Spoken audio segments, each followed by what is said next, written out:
Hi everybody, Charles from GMAT Ninja Tutoring here. Today we're going to talk about some funky little GRE Quant questions. So they have a quantitative comparison specifically that have a ton of variables in them. And today's going to be all about flexibility. Basically, the heart of what we're going to talk about here is when should you pick numbers? When should you just do algebra? When should you kind of drop the algebra, think logically? And if you're going to pick numbers, how do you do it in a way that's actually going to help you? I'll spoil a little bit of the punchline here right off the bat. Generally, if there's something clean that you can do algebraically, that's going to be your best bet.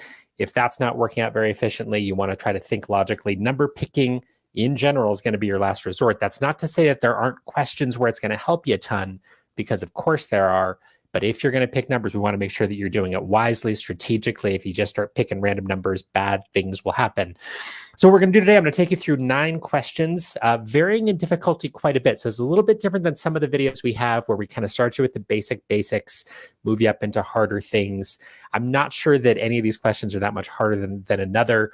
You will find that some are tougher for you individually, but I wouldn't say that we start with 150 level questions and end with 170 level. I wouldn't say anything like that. It's going to be a mix that kind of tests different skills. You're going to see the punchline in some cases. You're not going to see it in others. And one other thing I'll say is that this is a little bit tougher than some of our videos. Some of these questions, most of you are going to find difficult. If your goal is something like a 150 or a 155, I expect a lot of this video to be a challenge for you. You're going to succeed on some questions, struggle on others. That's good. It's good for you. If your goal is about a 160, I think you're still going to struggle with some of these questions, and that's healthy. And if you're really ripping through these and you find all 9 of these questions easy, fantastic. You're set up for a really, really high score.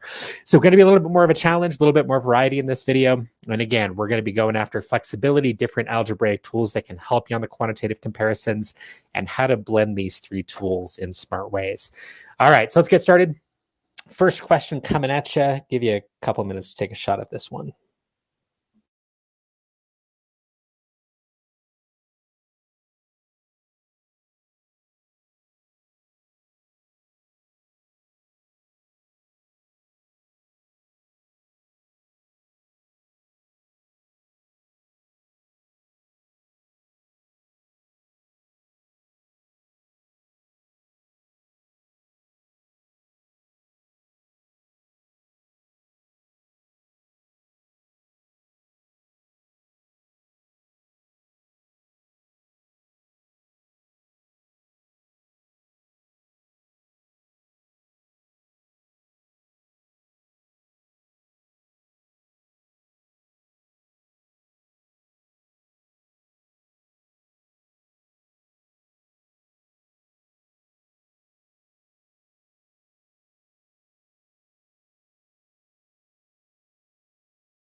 All right, if you need a little more time, feel free to hit that pause button as always. Okay. This particular question, we're kind of getting at a useful but maybe semi-obscure point about algebra that maybe you don't think of every day. I'm going to start by showing how you do not want to do this question. I'm going to do this a little bit wrong, see if you recognize what you did here. The temptation for a lot of people is to take this equation and immediately divide by x. Here's what happens. Is you get x squared equals 9, and then you might say, well, x is equal to positive or negative 3, and that's cool, but then what about this? That doesn't make any sense at all. It can't be that x is plus or minus 3, because we already know that x is somewhere between minus 2 and 2. So right there, if that's the mistake you made, you might feel a little bit lost. Now, what might you do after that? Maybe you're doing number picking. And again, point of this video isn't that you should never pick numbers. Sometimes it is very much going to be your friend, but it should be something that you're doing only after you've exhausted other possibilities that might be more efficient. And if you're going to pick numbers, make sure you're doing it wisely. That's a theme you're going to see throughout these 9 questions we go through. So here, if you start number picking, it gets a little bit murky, because it's like, well, wait a minute. Maybe x is 0. Okay, that's certainly a possibility. It would satisfy both of these conditions. If x is 0, this equation's true. If x is 0, it fits this inequality as well. So you know that x could be equal to 0, which means those two quantities are equal. Now the question is there another possibility? And if you're picking numbers, it's really, really hard to see whether or not there's other possibilities, because you could take this and go, well, actually, it doesn't say anything about integers here. So there are an infinite number of numbers between -2 and +2. How do we know that there isn't some funny fraction or negative fraction that x could be? Really, really hard to get at. So this is a good case when number picking kind of lands you with, well, it could be c because x could certainly be 0. But how do we know there isn't some other possibility? And you can spin around and around and go, maybe it's C, maybe it's D. I just haven't found the other alternative. And then maybe you choose C, but you're kind of doing it under a lot of uncertainty. So again, great case of number picking not being ideal here. It can get you part way, but isn't going to be super satisfying. Instead, here's how I want you to think about this sort of thing. Hopefully some of you did this right out of the gate. Instead of dividing by x, instead what I'd like you to do is pull everything over to one side and factor it. So I'm going to take that equation, subtract 9x from both sides. I get this, and then I'm going to factor it, and you're going to be doing tons of factoring on the GRE.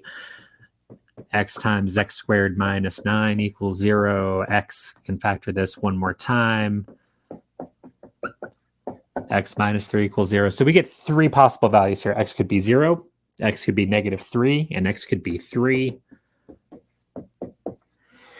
And if it helps at all to remind you to do this, factoring is always your friend on the GRE, but why shouldn't you divide by a variable? Keep in mind, you can never divide by 0. So if you don't know, so unless you know that that variable is not 0, you don't want to divide both sides of an equation by a variable or anything by a variable unless you know it is non-zero, because you can never divide by 0. So here, if we take that first equation, we know that x is 0, 3, or -3. And now we have the second condition. Obviously, x can't be 3 or -3. X has to be 0. And now we know for sure that the answer is C. So fairly straightforward question with a little algebraic point in there. If you're really, really clean with your algebra and that toolkit's really solid, fairly quick work of it, making sure that you get 0 as a possibility. Punchline here, don't divide by a variable. And you're going to hear this over and over. Don't pick numbers in this situation until you know that you need to and you know it's going to get you somewhere. All right. That was your warm-up. Go ahead and try this next one. Give you a couple minutes on this.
All right, hit the pause button if you need to, as always.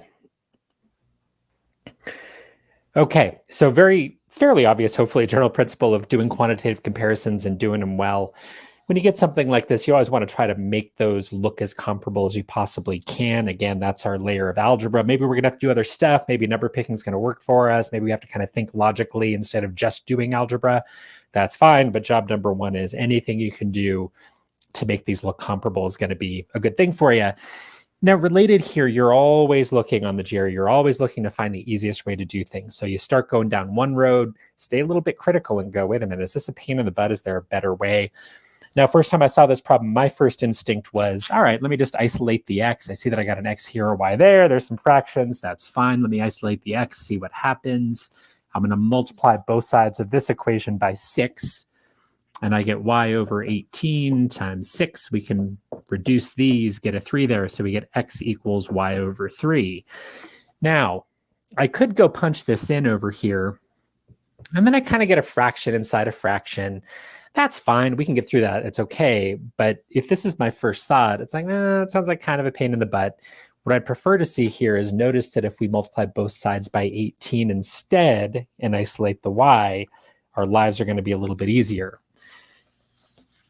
So instead of turning x into y over 6, get the fraction inside a fraction, not my favorite thing. Door number 2, multiply both sides by 18. So we're isolating the y instead. That gives us something nice and clean. Y equals 3x, then I don't get the fraction to fraction.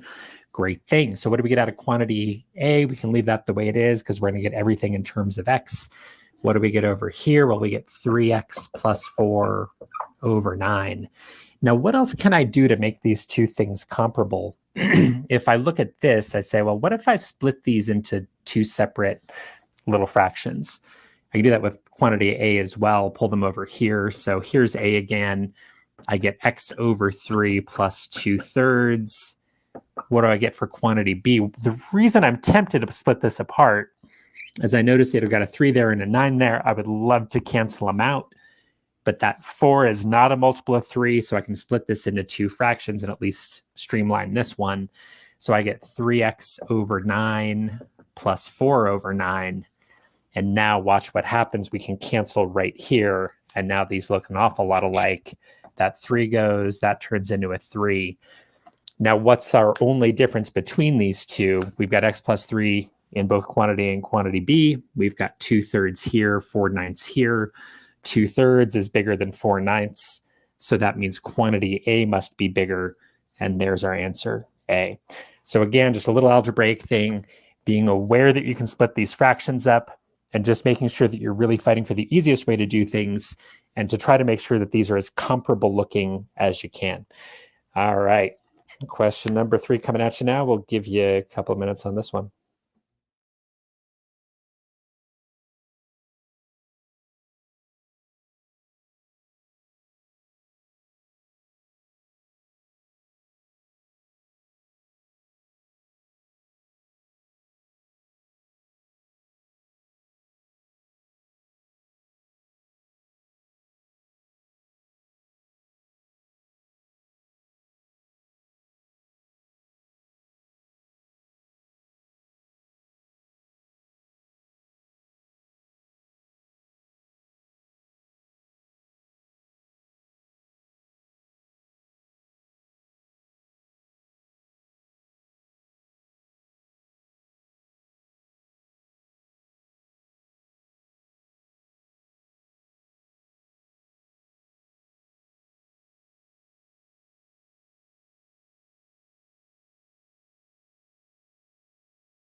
All right, hit the pause button if you need it.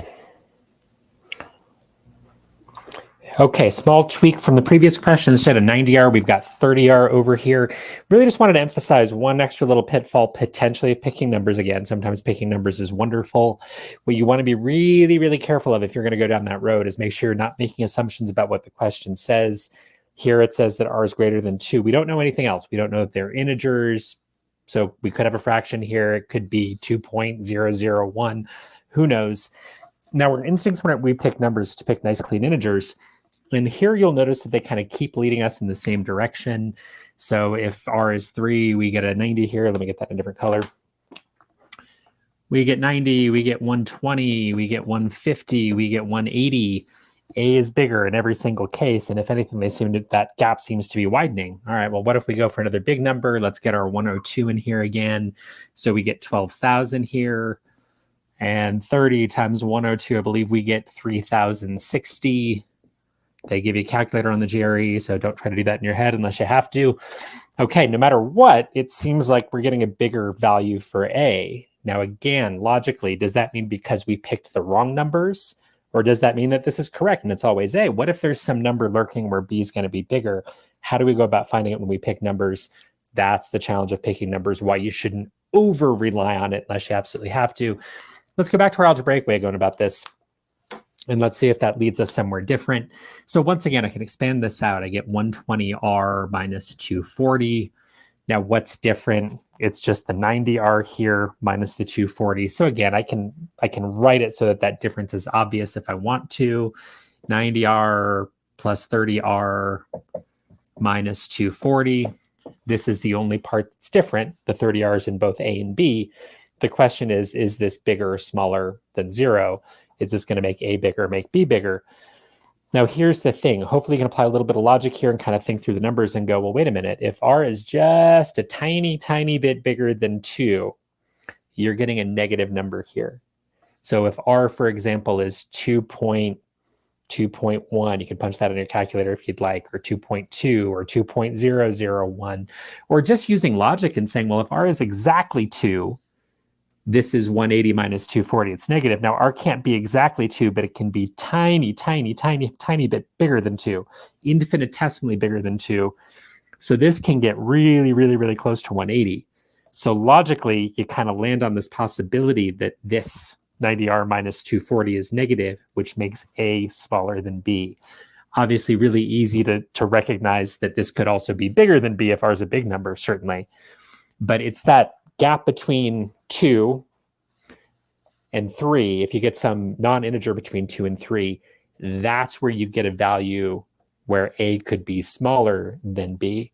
And again, algebra is going to give you a better shot at getting there, a little bit of logic applied, make these as comparable as you can. That's what's going to be laid out in this case. Bottom line, punchline, again, as always, be careful with the picking numbers, but also don't assume integers unless they tell you that something's an integer. Really important thing that's going to crop up now and again, just when you least expect it. All right. That was question number 4. Here, have number 5.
All right, pause if you need to, as always.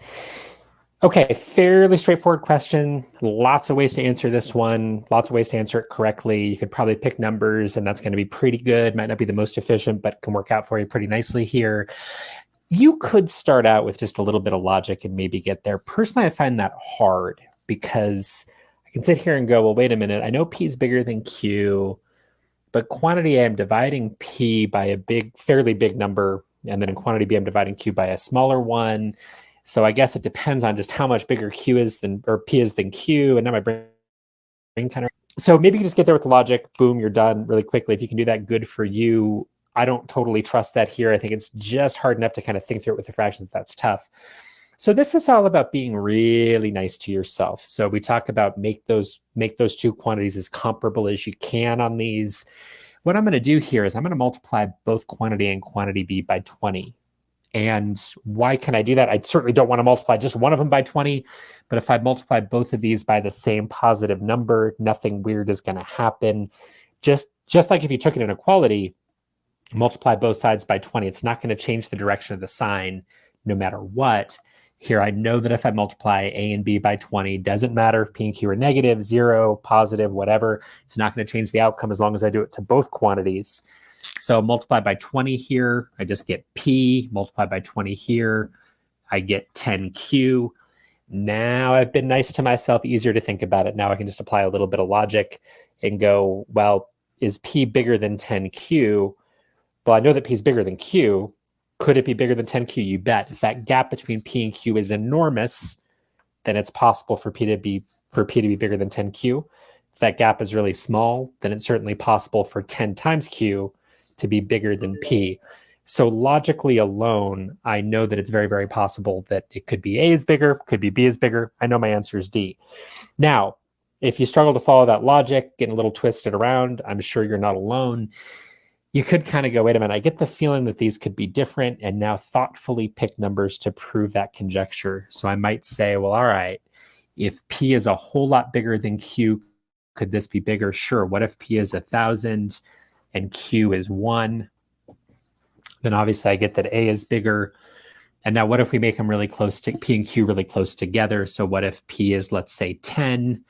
And what if Q is 5, for example? 10 times 5. You get that quantity B is bigger. So either way, you get that your answer is D. What I would argue for here in terms of efficiency, as always, take a breath before you jump in. Try to think about the easiest ways to do it. Do anything you can to make them comparable. Be nice to yourself. If you can do it off of pure logic, good for you. You deserve a cookie. If you need a little bit more than that and you need to kind of pick numbers to verify, totally cool. Just make sure that you're not picking those numbers randomly. Do your best to make that number picking strategic to get you out of the question nice and efficiently. So if you need to take a minute and think through the logic so you can pick those numbers wisely, do it. Don't start throwing spaghetti at the wall. That's where you start burning time, start making mistakes. So if you're going to pick numbers here, be really, really thoughtful. Engage as much as you can in the algebra and logic first before you go down this road. All right. Question number 6 coming at you. Give you a couple minutes.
Okay, pause as always if you need it.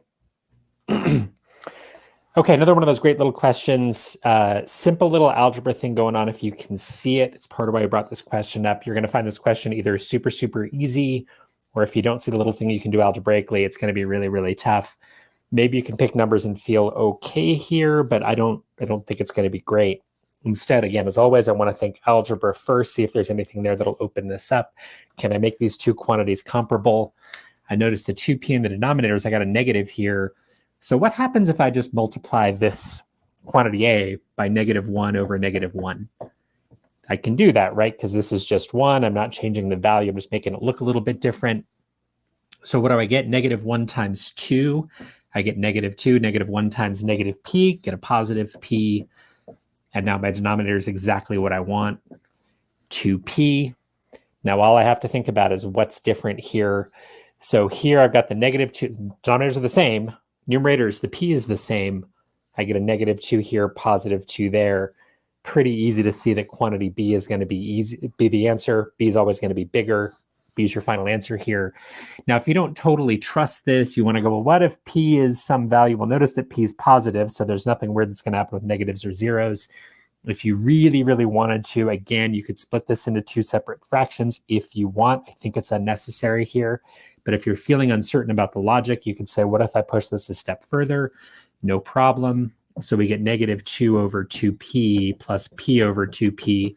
The p's cancel here. The 2's cancel here. So we get -1 over p plus a half. We can do the same drill over here if you really want to. Again, I'd argue it's unnecessary, but you could. So p over 2p plus 2 over 2p. Again, the p's cancel, the 2's cancel. I get 1/2 plus 1 over p. So the 1/2 is the same in this scenario. -1 over p. We know that that's going to be smaller than 1 over p since p is a positive number. So keeps leading to the same place. B is your final answer. Just a small thing to recognize. Yeah, multiplying by -1 over -1 here. Going to give you something that's nice and comparable. And then the solution from there is fairly straightforward. All right, last 3 questions. I think these start getting tougher for most of you, but again, your mileage may vary depending on your taste. Go ahead and take a couple minutes.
All right, hit the pause button if you need it.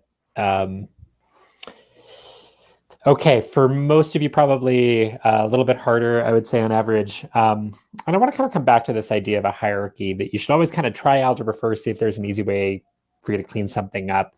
Can you make the answer choices comparable? Is that going to help you? It should be your first line of defense. Logic next. If those aren't working out great for you, that's when you pick numbers. Make sure you're doing it thoughtfully when you do. This is one of those cases where I don't know what the heck I could do algebraically that's really going to help me. If you have some good ideas, cool, you're smarter than I am, you deserve a cookie. Please like the video and subscribe anyway, even though you're smarter than me. But you don't need this video if you can see something algebraic here, because I don't think there really is anything, and you're pulling some magic that I can't think of. Cool.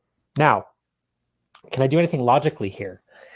Well, sort of. I kind of have this vague feeling first time I see a question like this and go, well, wait a minute. I've got A and B on both sides, and I've got kind of this +2 and this -2. Now, what's that going to do? It's not automatically going to make B smaller. But if A over B is 1, my first instinct is, well, wait a minute. Isn't it going to come out the same? That if you're adding the same thing to top and bottom, and A and B are the same to begin with, you're just going to get 1. Same thing if you subtract 2, or you subtract the same number from A and B. If A and B are the same, and A over B is 1, this is going to be 1 as well. It's my first instinct, and maybe I need to pick numbers to feel really secure about it. But that's my first thought here. And then maybe I can do something with that. And in particular, once I notice there's a possibility that the two quantities are the same, then really all I need to find is one case where one is bigger than the other and I'm in business. So before you just jump in and start picking numbers randomly, I want you to go, is there anything I can grab hold of? Do I have any suspicions, any ideas about what's going on here? My first thought is, hey, let's try the same number for A and B. Let's see what happens. They need to be positive integers greater than 1, something we highlighted earlier. Always pay really close attention to that. Sounds really obvious, remarkably easy to blow past that sort of thing. Assume integers when they didn't tell you that. In this case, they tell you. That makes me happy. I don't know. I could pick almost anything here. I guess I can just pick 3. If my hunch is that I make them the same, I'm going to get the same result. Let's try it with 3. Nothing special about that number, but A is 3, B is 3. What happens to quantity A? Well, I just get 5 over 5 here, which is 1. What about here? I get 1 over 1, which again is 1. So, okay, we've got one situation here where these could be equal. Now, all I have to do is come up with any case where either A is bigger than B or B is bigger than A. So I don't know. If I'm not really dialing in anything logically here, I might just say, look, let me pick a case where those are A and B are 2 different numbers. Let's see what happens. I don't know. Let's make A, how about we keep the 3 for A? Let's make B bigger. Let's call it 12. Let's see what happens. So I get 5 over 14 here. I get 1 over 10 here. 5 over 14 is bigger than 1 over 10. I've got a case where A is bigger. I've got a case where A and B are the same. I'm done. I know the answer is D, and that's it. So great. Not as bad as it looks. Punchline here. Again, sometimes algebra is not your friend. Sometimes you're going to have to pick some numbers. But once again, if you do it, see if you can grab hold of anything logically first to help guide you towards which numbers to pick. That's going to help you a ton in the long run. And again, nothing special about 3 here. Really nothing special about 12 either. I just know that there might be something going on where they can be the same if A and B are the same. So I'm going to make these the same number. And then I'm just going for anything else, get some sort of gap there, see what happens. And it kind of followed my intuition that that was going to get me 2 different answers and that the answer would be D. Nice to verify it with those numbers chosen pretty strategically. All right. One more question. How about it, guys? Give you a couple minutes.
All right, pause if you need it as always.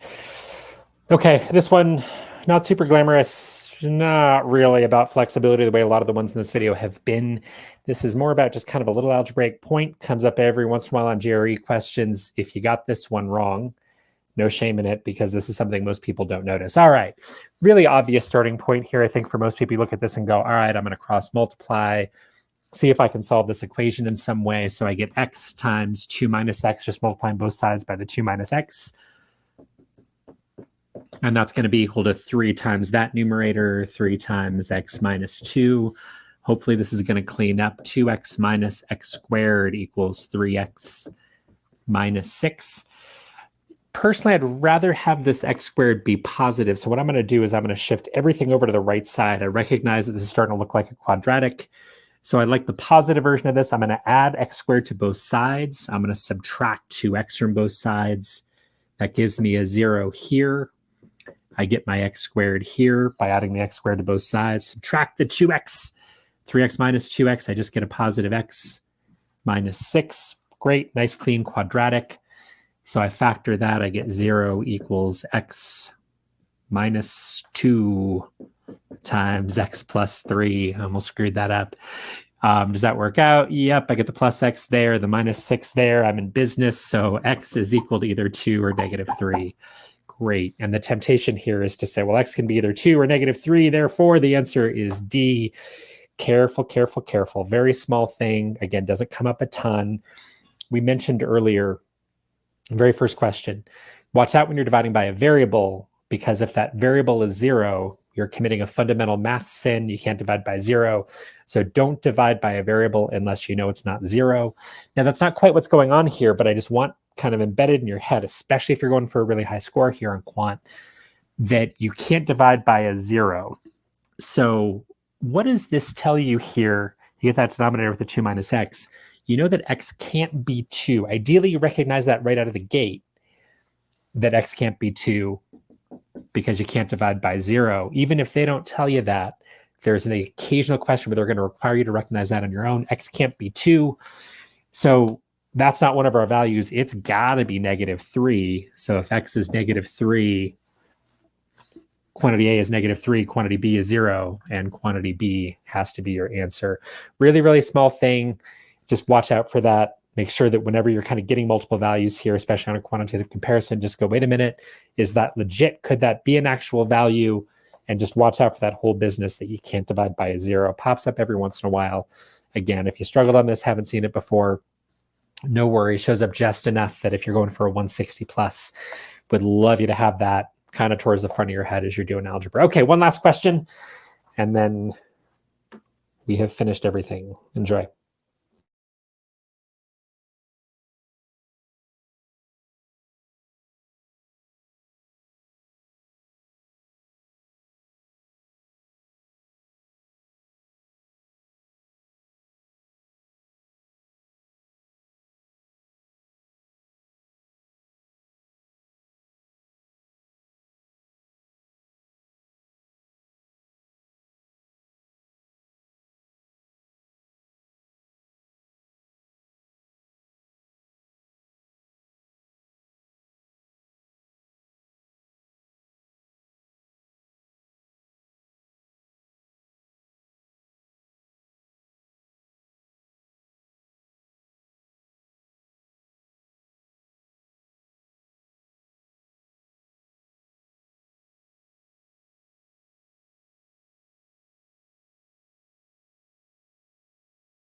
All right, we're being a little mean with this one. If you're spinning your wheels and you want to keep grappling with it, go for it. But no shame at all if you're struggling. I think this is a tough one to see.